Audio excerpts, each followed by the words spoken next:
Well, we're underway. Ava, Addie, and Daddy heading. And you have chips. Don't tell Mommy.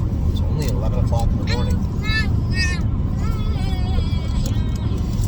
We're on our way to Indiana. A little chilly when I woke up today, but man, see the temperature difference when you drive west?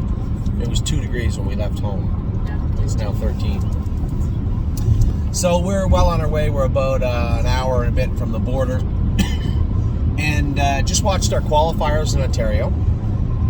And it dawned on me that I missed some horses yesterday, which we have a lot of horses racing right now and a lot going on. We qualifiers yesterday. I guess we'll start with yesterday then. So yesterday in the qualifiers, we had 3 of them in together. Tactical mounts, brace for landing, and landing strip. I wanted to talk to Mark, Megan, Scotty, see how the horses were. And a component of that was, how are they today? They eat their breakfast? They seem healthy? Did we get them scoped? Megan called me station. 2 of them seemed good. Landing strip had a little bit of a temperature and didn't eat all his breakfast. Now, we talk about the frustrating part of timing in this game. We did everything pointing these horses, trying to keep them fresh. It's a long year. Trying to keep them fresh right into the kindergarten, the Valley Victory time, and we don't know who's going to race it. There's no slouches. It's not like, oh my God, here, you guys just take the win check and we'll let everybody else race. No, it's going to be tough racing. And Megan had called me to say landing strip didn't eat all his breakfast. Slight temperature. We scoped him. There was quite a bit of mucus in there. And she was hesitant to say it, but there were a few flecks of blood, which is caused by the mucus. So, yesterday was very important for us. There's no, hey, take your time, clean them up, we'll race them whenever. This was virtually, and I didn't say this to Megan before I talked to her, but this was virtually, they are either right or they are going to the field. Now, landing strip, could he do in the kindergarten? Could he do in the Valley Victory? There's still a lot of questions. He's nice colt, regardless. I guess the biggest question I've been asked by 2 of the people that have had him so far is, could we geld him? I suppose so. I mean, the reason for not gelding him was he is Pinkman's brother. I didn't want to, if we had a top colt, I wanted a colt. I didn't want to geld him. Considering that Pinkman was in the January sale as a 3-year-old, retained by Jimmy Tactor, castrated and won the Hambletonian as gelding, says a lot about his family tree. So I think if we are going to pull the plug, if we are going to say, okay, landing strip is done for the year, maybe we do geld him. Geld him, turn him out, bring him back in 2 months, and then see if he follows the path of his older brother. Okay, that's fair. It's frustrating to me, and I'm sure it's frustrating to my partners. We waited to race him in the kindergarten, but as I said, timing being what it is, there is no way for us to get him right for Saturday, especially when he shows mucus and a few flecks of blood. Now, and obviously with the weather changing everywhere in North America where we race, him getting sick is, again, he is. Brace for landing is not. Tactical mounds is not. There's no rhyme or reason for it. It's immune system, and horses are as subjective as we are. Our family, case in point, Addie was a little bit sick 2 weeks ago, coughing. She missed a week of school. Kindergarten, whatever. Junior, whatever the hell they call it. JK. Or Ava didn't get sick at all. I didn't get sick at all. Amy had a cough all week. Oliver had a cough for 4 days. I don't have to tell you. Yeah, you can have not too many though, okay? Because if Mommy watches this video, I'm going to be in trouble. Anyway, I don't have to tell you guys. It's just subjective to each animal, each person. We're all living, breathing animals, or living, breathing beings, I guess. Some of us are animals, I guess. So it looks like, although I have been waiting for landing strip, and everybody else has also, it looks like a virus is going to close out his 2022 season. I think probably what we'll do is get him healthy, castrate him, turn him out in the field for 2 months, and bring him back in. That's the fairest way to approach the entirety of the situation, which is landing strip. Now, as I alluded to a moment ago, brace for landing, scope good, ate all his breakfast, seemed sharp as a tack, tactical mounds, looked good also. Somebody said, why the slow mile? I don't understand. The slow mile was the track was terrible yesterday, I was told. It got better as the day went on, and it was kind of a cold, windy morning. But even Mark and Scotty said, no, those were decent miles. When you look at, he said, Anthony, the track was deep to begin with, and it was extremely windy. So it wasn't a bad mile at all for those horses. It was a pretty decent mile. And Scotty was very, very happy, although now that's a moot point with landing strip. Mark called me to tell me he was very happy with landing strip, and although I did not talk to Jordan, Megan had told me he was very happy with the filly also. So really happy with the way the qualifiers went. Then yesterday, a little more displeasure, I guess, somewhat, when it came to Atlas Hanover. Atlas Hanover, we bought him to be that horse, kind of, right? That numbers a 3, 4, 5, 6 type horse with some upside that's got some pop to him. Then he went to the jug, finished third, just got beat for second in his elimination. I got perked in the final. Then he comes back and just wheels off 3 in a row like a good horse. Then he goes to Philadelphia, and it's hard to judge. Was it that he just can't go with those horses? I don't think so. Hunter was climbing over the horses in both his last 2 races, whereas Mark had the earplugs out down the backstretch. Now, we did scope him after. He scoped fine. Now, I talked to Jimmy just moments ago. He said he was going to pull an SAA, a serum amyloid A test on him. That will let you know if he is getting sick, or if he's getting over something, or if he has something. That level will be high. It goes anywhere from 0 to infinity. Infinity and beyond. Yeah. For instance, Macho Martini didn't scope great last week after his race. It didn't scope good again this morning in training. He's going to miss again. I might bring him back to Northfield just so we can keep a closer eye on him. His SAA test after the race was, I think, 1,300, if I'm not mistaken. So just to show you, it's a good indicator of what's going on. Maybe you have to look a little closer, but it's a broad answer as to, hey, is my horse sick? Yes. Okay. Doesn't tell you where, doesn't tell you in what way, just tells you he is, or she is.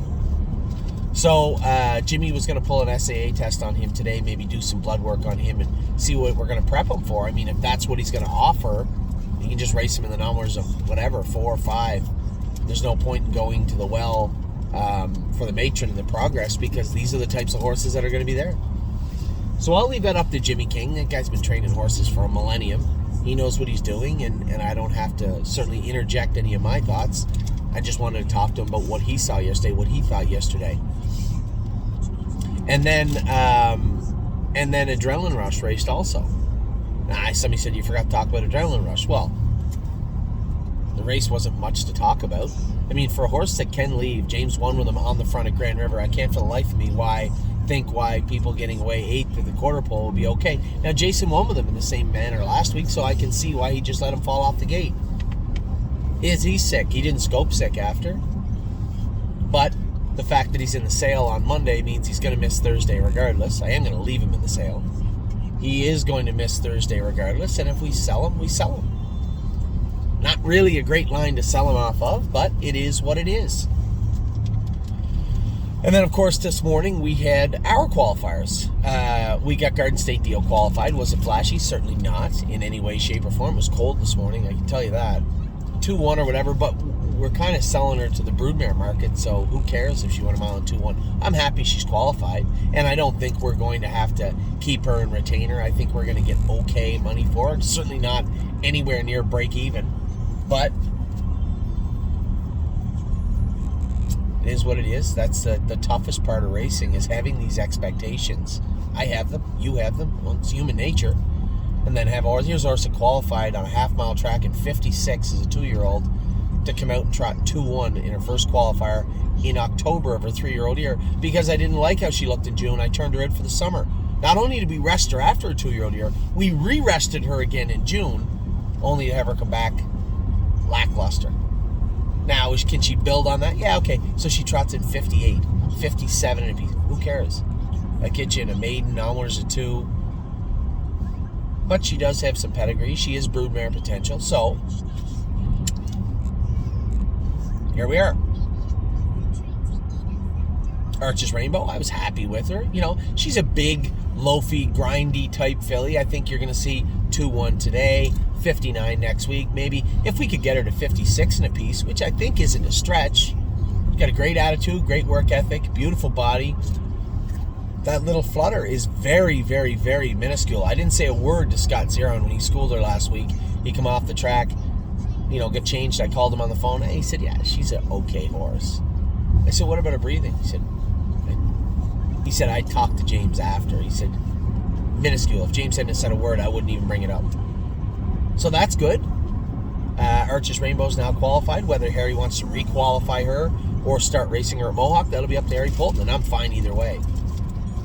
And then wouldn't it be nice, Mario, you know, it's unfair to the filly. It's unfair to Mario. You know, qualifying 56 in front of this filly, she's not ready to go there. She may never go there. She's a B-track, non-winners 1, non-winners 2 horse right now until she proves different. So, that's where we're at with wouldn't it be nice? You know, I didn't look at the line when she go 2 minutes, 2-1. It's not fair to her. Mary said, we need to qualify her once more if we race her. No problem. But you're going to Flamborough to qualify her. No more chasing these 56 miles with this filly. She can go to Flamborough, qualify in 2-2, 2-3, hopefully win the qualifier, and start racing at Flamborough in London. And at what point she maxes out, we say, all right, it doesn't look like maybe she is what she is. At that point, she's going to find herself moving also. And if I'm wrong and she works her way through the classes and looks like she's got some talent and is going to move forward, we'll race her 5 or 6 times and turn her out if we want. Bring her back as a, you know, if she's going to look like a grassroots horse. Now, we talk all the time about how deep that division is.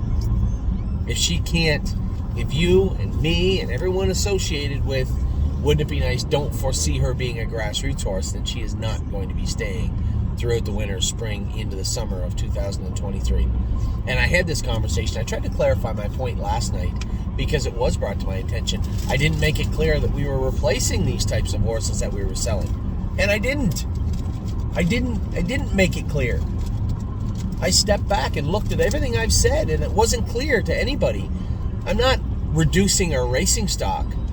I'm moving our racing stock that is going to find it difficult in the near future and replacing them, hopefully, with horses that won't. That's my plan. That's what I plan on doing. So as we move potentially all or some of the 11 horses we have in the sale on Monday, I plan on replacing them. I was told a couple of the horses that are in the sale that look pretty interesting. The one horse, not so much. He's a high-end horse, but not really what I'm looking for. But the other one is. So we have a number of horses that are selling and a number of horses we will be looking at buying, whether that be on the preferred site, whether that be on gate at some point, whether that be at Harrisburg. We're constantly moving. We're constantly buying. And if we are selling, so be it also. That is the position that the stable.ca is taking. That is the model that we've followed for over a year now. It has worked overly well. Nobody can say it hasn't worked well in 2022. So, let's keep it going. Let's grow from that model. Let's use that as our staging point. And that's where I'm going with these sales. I apologize if it wasn't clear enough to everybody. If you own a horse that we are selling on Monday, you can either keep your money, and I'll send it to you, or you can hold the line, stay the course, and wait till we get something in the near future that you like. Because chances are we will. So, that is a better update, I guess. I don't really want to talk about it. I think I was clear about Elise Patrick. You know, this is a bump in the road. There's no particular reason. This horse hasn't shown us that he's going to continuously make breaks. Yes, he made one on James. I held him together, no problem in the qualifier. But I did put him in a position where James was kind of slowing the pace on the front end in last night's race. And, you know, he kind of threw his head and made a break. There are some changes we can make. A little bit to his equipment, a little bit to his shoeing. Nothing major. But I suspect this will come to an end quite quickly. Elise Patrick is far from a horse that has looked for any excuses not to race for us, from my point of view, since we got him. And game, set, match. She is leaving on Monday. somebody said, man, can she ever leave? And I said, yeah, I'm going to show you how good she is at leaving. She's going to leave on Monday. So game, set, match will be up for sale on Monday also. And Adrenaline Rush, again, this is all about getting paid the proper amount of money. If we don't, we'll retain them. I guess that's a conversation to have with the group. But that is what's going on right now. So I'm going to let all you guys go. We're going to continue on our way and not eat all the ketchup chips at 11 o'clock in the morning. Going to get some lunch around 1. Take our time. We got lots of time. We're going to stop somewhere. I'm not familiar with the route we're taking. It dawned on me today that I've always gone to Indiana from Ohio or the Meadows. I've never gone to Indiana from Ontario. And the route that my maps is taking on, I'm not familiar with this route. So we're going to have to look for a somewhat bigger town on the way to pull in, stop, maybe shop a little bit for Addie and Ava, and have some lunch. So that's the plan. We left in lots of time to take our time. I'm glad my girls are with me. Right, Addie Bear? You want to say goodbye to everybody? Bye, everybody. Talk to you all very soon. Hopefully it'll be a good day, good results, and then after Indiana, we're going back to Northfield Park. We're going to jog the babies tomorrow, head down to Buffalo maybe, spend the night in Buffalo, or go home, whatever Ava and Addie want to do. This will be as much a trip for them as it is for me. Yeah. You need your horse bag? Yeah, I'll get it. I'll get Ava to get it in a minute. Anyway, I'll talk to you all very soon. I hope you have good luck. Good luck tonight. Obviously, I haven't said a lot about Spitfire. I'm quietly hopeful. He is a long shot, but he's coming in sharp. James has been driving him great. He knows him real good now. And you know what? Not the end of the year we thought with the 2-year-old colts, but a fantastic year nonetheless. We'll see how it gets capped off tonight. Also, Sweet on Pete, Purple Aura. Big night for them tonight. Not just are they racing, but they're advertising themselves for Monday. Also, we have Sintra this afternoon racing in 2 hours. We have Will to Win Hanover, who's also advertising herself, although not as a racehorse, mostly as a broodmare for Monday, but everybody will get a good look at how she looks on the track. So with that, I'm going to let you go. I hope you guys have a great day. We're off to a very good start. I will talk to you all very soon. Take care. Bye-bye. Bye-bye.